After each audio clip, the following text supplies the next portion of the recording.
Hello everyone, स्वागत है आप सभी का स्टडी विद कविता में। तो गाइस, आज का जो हमारा टॉपिक है वो है सामाजिक अनुसंधान में वैज्ञानिक पद्धति के प्रयोग की समस्या का विवेचना करना। और इसमें अथवा करके दूसरा क्वेश्चन दिया है, सामाजिक अनुसंधान को परिभाषित कीजिए। क्या सामाजिक अनुसंधान एक वैज्ञानिक प्रयत्न है? आप देख सकते हैं ये सिद्धार्थ यूनिवर्सिटी में 2017 और 2018 में पूछा गया क्वेश्चन है। और इसी में जो हेडिंग है हमारा सामाजिक अनुसंधान का अर्थ, वो डीडीयू यूनिवर्सिटी में 2019 और सिद्धार्थ में 2019 में पूछा गया क्वेश्चन है। तो ये क्वेश्चन बहुत ही महत्वपूर्ण क्वेश्चन है, तो आप वीडियो के एंड तक बने रहें और वीडियो पसंद आने पे वीडियो को लाइक और चैनल को सब्सक्राइब जरूर करें और कमेंट में अपनी राय देना ना भूलें। तो गाइस, क्वेश्चन शुरू करते हैं अपना। क्वेश्चन तो हम आपको बता चुके हैं, लेकिन फिर से एक बार रिपीट कर देते हैं। सामाजिक अनुसंधान में वैज्ञानिक पद्धति के प्रयोग की समस्या की विवेचना कीजिए। अथवा नेक्स्ट क्वेश्चन है इसमें, सामाजिक अनुसंधान को परिभाषित कीजिए। क्या सामाजिक अनुसंधान एक वैज्ञानिक प्रयत्न है? आप देख सकते हैं इसको, ये कब कब पूछा गया है। फिर इसमें नेक्स्ट क्वेश्चन है सामाजिक अनुसंधान का अर्थ। तो अब हम इसका उत्तर देखेंगे। अनुसंधानकर्ताओं का एक वर्ग यह मानता है कि सामाजिक अनुसंधान में वैज्ञानिक पद्धति का उपयोग नहीं किया जा सकता है, जबकि दूसरा वर्ग इसके महत्व को स्वीकार करता है। एक लंबी चर्चा और विवाद के पश्चात इन दोनों के बीच मतभेद समाप्त नहीं हो पाया है। दोनों तरफ की विचारधाराएं आज भी सामाजिक विज्ञानों में प्रचलित हैं। इन दोनों में किसे पूर्ण रूप से सही माना जाए, इस संबंध में निर्णय देना कठिन है, किंतु प्रत्येक पक्ष के तर्कों की विस्तृत व्याख्या करना उपयुक्त होगा, जिसके आधार पर एक निश्चित निष्कर्ष निकालने की संभावना बन जाएगी।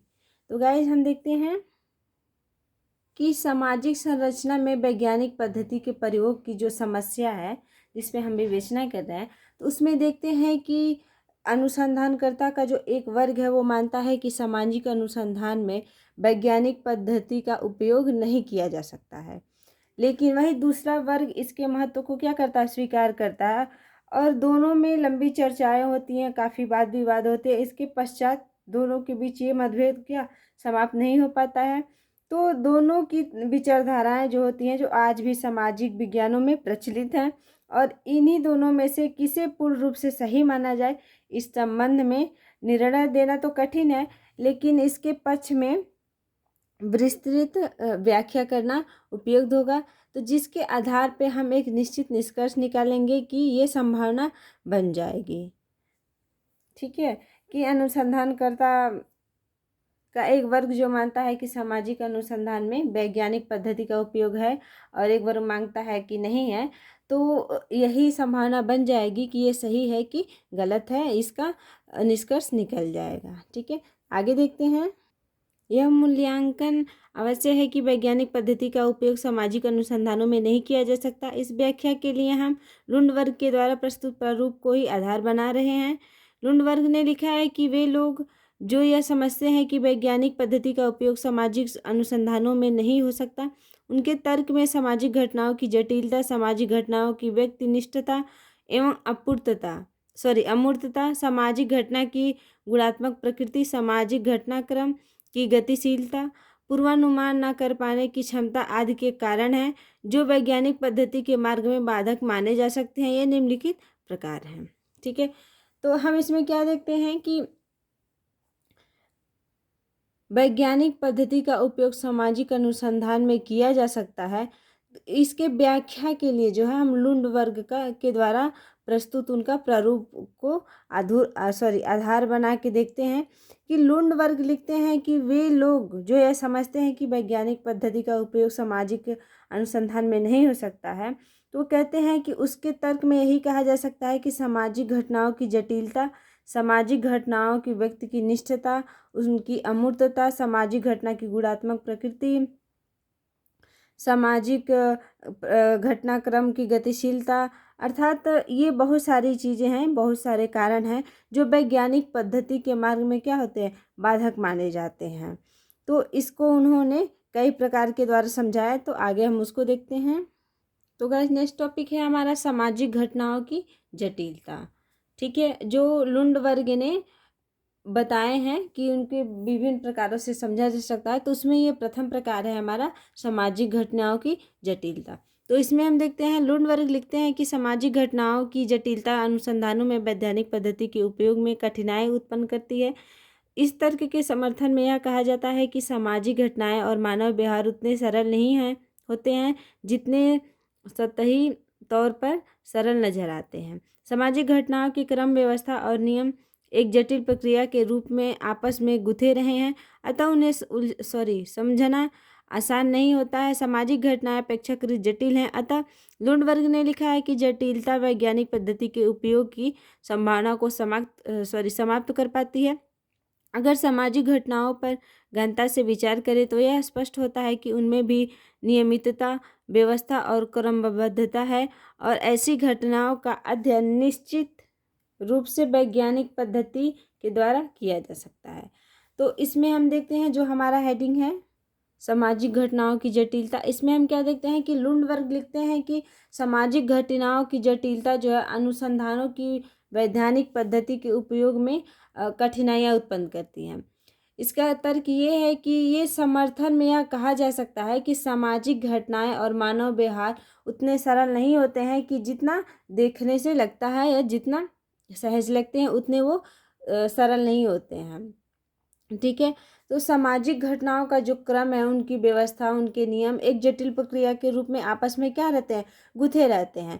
तो हम कह सकते हैं कि उन्हें सुलझाने के लिए उन्हें समझना आसान नहीं होता है, और सामाजिक घटनाएं अपेक्षाकृत क्या होती है, जटिल होती हैं।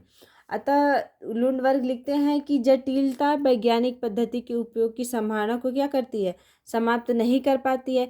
और अगर सामाजिक घटनाओं पर गहनता से विचार करें तो यह स्पष्ट हो जाता है कि उनमें भी अनियमितता पाई जाती है, क्रमबद्धता है, और ऐसी घटनाओं का अध्ययन निश्चित रूप से वैज्ञानिक पद्धति के द्वारा किया जाता है, क्योंकि वैज्ञानिक पद्धति में जो है क्रमबद्ध एक एक तत्व का, एक एक चीज का, एक एक पद्धति का क्रमबद्ध ज्ञान होता है, उनका परीक्षण किया जाता है। इसीलिए जो है वैज्ञानिक पद्धति अध्ययन की निश्चित रूप से वैज्ञानिक पद्धति द्वारा किया जा सकता है।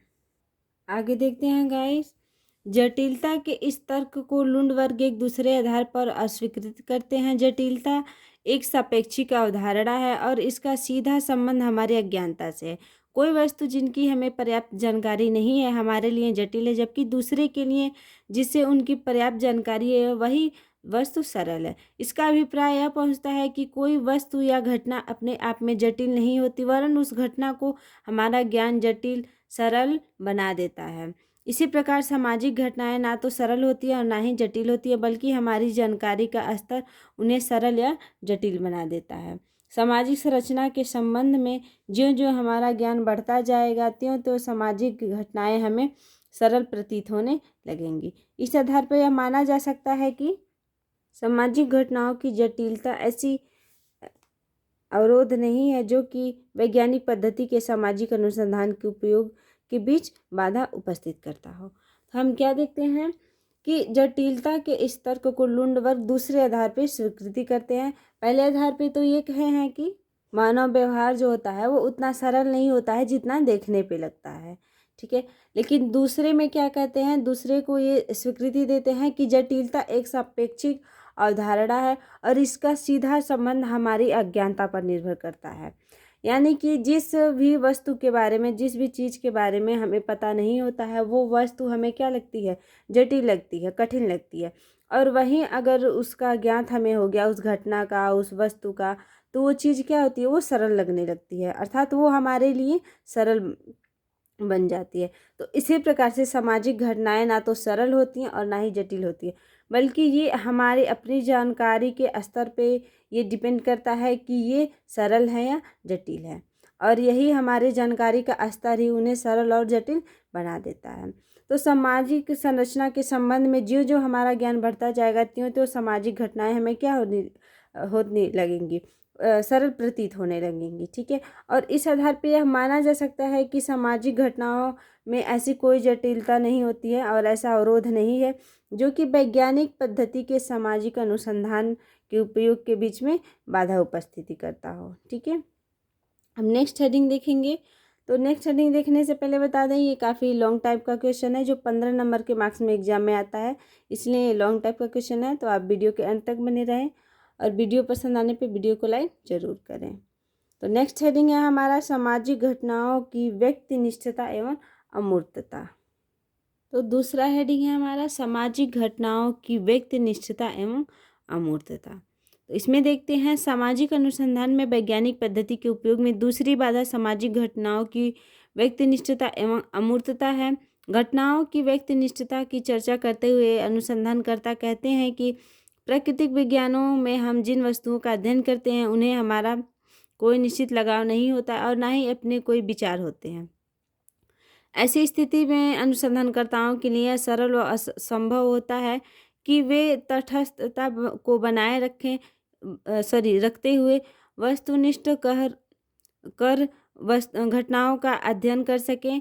इससे विपरीत सामाजिक अनुसंधान के अंतर्गत अनुसंधानकर्ता ऐसे विषय का अध्ययन करते हैं जिससे उनके स्वयं के अपने निश्चित विचार होते हैं, दृष्टिकोण होते हैं और उनके विभिन्न पक्षों से लगाव महसूस करते हैं। ऐसी स्थिति में वह अपने आप को पूर्ण तटस्थ नहीं रख पाते और तथ्य अनुसंधानकर्ता के विचार या लगाव से प्रभावित होने लगते हैं। यह व्यक्तिनिष्ठता की स्थिति है। सामाजिक घटनाओं में अमूर्तता की चर्चा करते हुए यह कहा जाता है कि प्राकृतिक विज्ञान जिन वस्तुओं का अध्ययन करते हैं उनमें से अधिकांशतः मूर्त होती हैं। आगे देखते हैं जिन्हें देखा या छुआ जा सकता है। इनके विपरीत सामाजिक संबंध व सामाजिक घटनाएं ऐसी स्थिति हैं जो कि अमूर्त हैं। लुंडवर्ग लिखते हैं कि यह आपत्ति एक सीमा तक ही हो सकती है। इसके अनुसार प्रथाएं, परंपरा या मानव व्यवहार सभी निरीक्षण के योग्य हैं। तो हम क्या देखते हैं कि सामाजिक घटनाओं की व्यक्ति निष्ठता एवं अमूर्तता में हम देखते हैं कि सामाजिक अनुसंधान में वैज्ञानिक पद्धति के उपयोग में दूसरा बाधा जो है वो सामाजिक घटनाओं की व्यक्तिनिष्ठता एवं अमूर्तता है। तो इनमें हम क्या देखते हैं कि घटनाओं की जो व्यक्तिनिष्ठता की चर्चा करते हुए अनुसंधानकर्ता कहते हैं कि प्राकृतिक विज्ञान में हम जिन वस्तुओं का अध्ययन करते हैं उनसे हमारा कोई निश्चित लगाव नहीं होता है और ना ही उनसे अपने कोई विचार होते हैं। ऐसी स्थिति में जब अनुसंधानकर्ता के लिए सरल क्या होती है, संभावना होती है कि वे अपनी तटस्थता को बनाए रखते हुए वस्तुनिष्ठ करें और घटनाओं का अध्ययन कर सकें। ठीक है, अर्थात किसी भी वस्तु से अपना कोई लगाव नहीं रखते हैं और अपने आप को एक स्थान पे रख के ना उससे लगाव होता है ना उससे कोई दुश्मनी होती है या उससे मतलब एक प्रकार का कोई रिश्ता नहीं होता है। तो इस स्थिति में अपने आप को बनाए रखें और उस घटना का अध्ययन करें। लेकिन इसके विपरीत हम क्या देखते हैं कि सामाजिक अनुसंधानकर्ता के अंतर्गत अनुसंधानकर्ता ऐसे विषय का अध्ययन करते हैं जिनसे उनके स्वयं अपने निश्चित विचार होते हैं और दृष्टिकोण होते हैं। तो इससे विभिन्न पक्षों में उनका क्या होता है, लगाव महसूस होता है और ऐसी स्थिति में वे अपने आप को पूर्ण तटस्थ नहीं रख पाते हैं और तथ्य जो होता है वो अनुसंधानकर्ता के विचार और लगाव से क्या होने लगता है, प्रभावित होने लगता है। अर्थात वो किस तथ्य की खोज कर रहे हैं वो तथ्य उनसे क्या होने लगता है, प्रभावित होने लगता है। तो यह व्यक्तिनिष्ठता की स्थिति होती है। अर्थात जिस वस्तु से उनका लगाव नहीं होता है और वो अपने आप को तटस्थ करके अध्ययन करते हैं जिस तथ्य का, तो उस तथ्य का अगर अध्ययन कर लेते हैं कोई लगाव ना रख के, तो वो किस चीज़ की होती है, वो व्यक्तिनिष्ठता की होती है। और इसके विपरीत जब हम सामाजिक अनुसंधानकर्ता के अंतर्गत देखेंगे तो वो अनुसंधानकर्ता ऐसे विषय पे अध्ययन कर रहे होते हैं जिनसे उनका स्वयं अपने निश्चित विचार होते हैं और दृष्टिकोण होते हैं। तो उसे विभिन्न पक्षों से उनका क्या होता है, लगाव महसूस होता है और ऐसी स्थिति में वे अपने आप को पूर्ण तटस्थ नहीं कर पाते हैं और तथ्य अनुसंधानकर्ता के विचार और लगाव से क्या होने लगता है, प्रभावित होने लगता है। तो यह क्या होती है, व्यक्तिनिष्ठता की स्थिति होती है।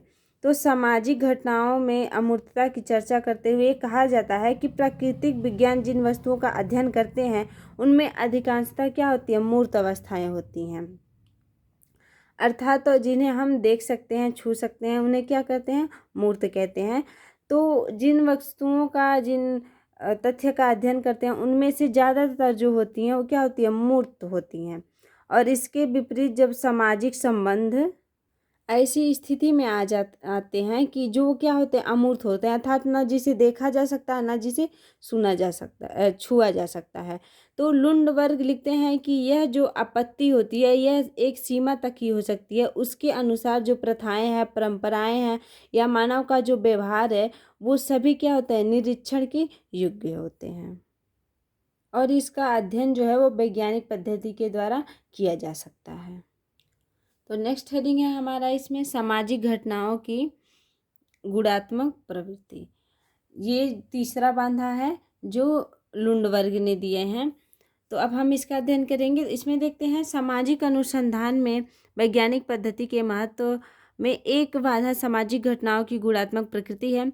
प्रकृति विज्ञान की और समाज विज्ञान के महत्वपूर्ण अंतर यह है कि प्रकृति विज्ञानों में तथ्य परिणात्मक होते हैं, जबकि समाज विज्ञानों में जो तथ्य प्राप्त होते हैं वे अधिकांशतः गुणात्मक होते हैं। अभिप्राय यह हुआ कि सामाजिक घटनाओं से प्राप्त तथ्यों का एक बहुत बड़ा भाग ऐसा होता है जिसका माप नहीं किया जा सकता है। यह स्थिति एक वर्ग के विचार में वैज्ञानिक पद्धति के मार्ग में बाधा उत्पन्न करती है। इस संदर्भ में यह ध्यान रखना होगा कि वैज्ञानिक के लिए यह आवश्यक है कि नहीं, इसके सभी तथ्य परिणात्मक हो या गुणात्मक। तथ्यों का अध्ययन वैज्ञानिक विधि से नहीं किया जा सकता है। दूसरी ओर यह ध्यान रखना होगा कि वर्तमान में समाज विज्ञान और उसकी प्रविधियां कितनी विकसित हो चुकी हैं कि उनके माध्यम से हम गुणात्मक घटनाओं की परिणात्मक व्याख्या प्रस्तुत कर सकते हैं। इन संदर्भ में यह स्पष्ट करना महत्वपूर्ण होगा कि केवल परिणात्मक तथ्यों के साथ साथ उनका गुणात्मक विश्लेषण तथ्यों की गहन व्याख्या में मदद कर देता है और अतः इस आधार पर यह माना जाना चाहिए कि तथ्यों की गुणात्मकता या परिणात्मकता आलोचना के विषय नहीं हो सकते हैं और यह कि तथ्यों की गुणात्मक वैज्ञानिक पद्धति के उपयोग में बाधक है, एक भांति मूलक धारण है। ठीक है, तो जो हमारा तीसरा बाधा है उसमें हम देखते हैं कि सामाजिक अनुसंधान में वैज्ञानिक पद्धति के महत्व में एक जो तीसरा घटनाओं का गुणात्मक प्रकृति है उसमें महत्वपूर्ण अंतर यह है कि प्राकृतिक विज्ञानों में जो तथ्य होते हैं वो क्या होते हैं, परिणात्मक होते हैं, जबकि समाज के विज्ञान में जो तथ्य प्राप्त होते हैं वो क्या होते हैं, अधिकांशतः जो होते हैं वो क्या होते हैं, गुणात्मक होते हैं।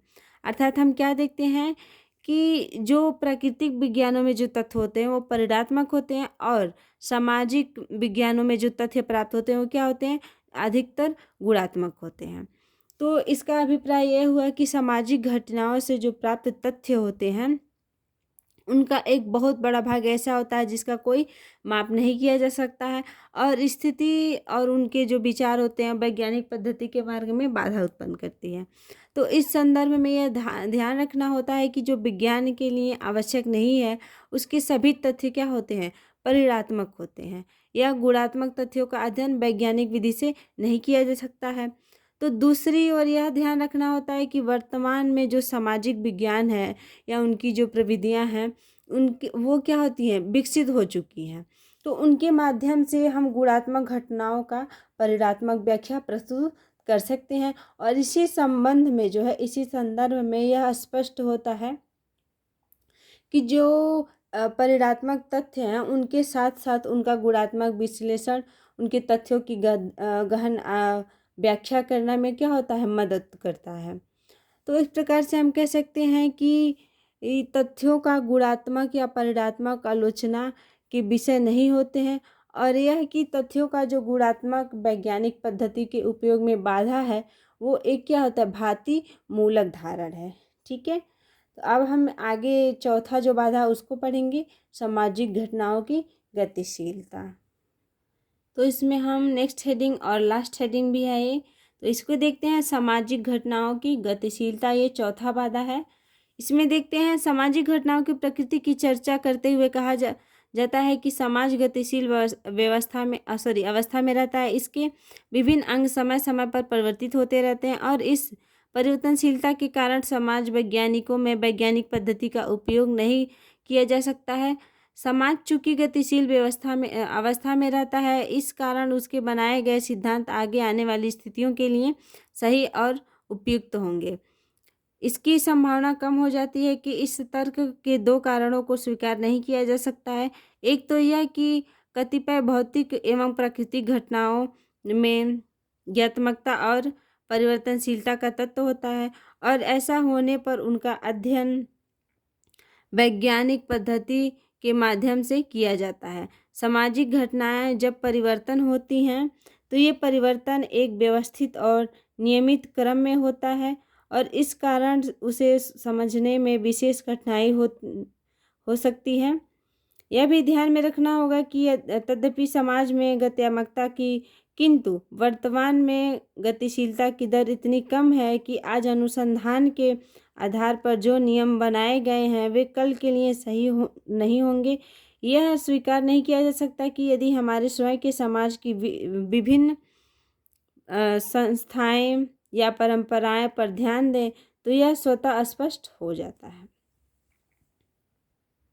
इनमें मौलिक परिवर्तन आने में लंबा समय लग जाता है। इसका कारण गत्यात्मकता नियमों के प्रतिपादन के मार्ग में बाधा नहीं बन सकती है।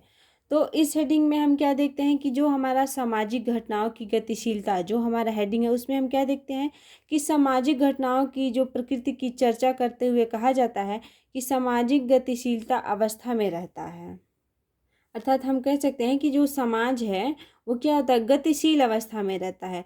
तो इसके जो विभिन्न अंग हैं वो समय समय पर क्या होते हैं, परिवर्तित होते रहते हैं और इन विभिन्न परिवर्तनों के कारण जो है समाज विज्ञानों की वैज्ञानिक पद्धति का उपयोग नहीं किया जा सकता है और समाज जो है वो गतिशील अवस्था में रहता है। तो इसी कारण इसको बनाए रखने के लिए सिद्धांत में आगे आने वाली जो स्थितियां हैं उनके लिए सही उपयुक्त होंगे। ठीक है, तो हम कह सकते हैं कि इसकी संभावना कम हो जाती है कि इस तर्क को दो कारणों से अस्वीकार नहीं किया जा सकता है।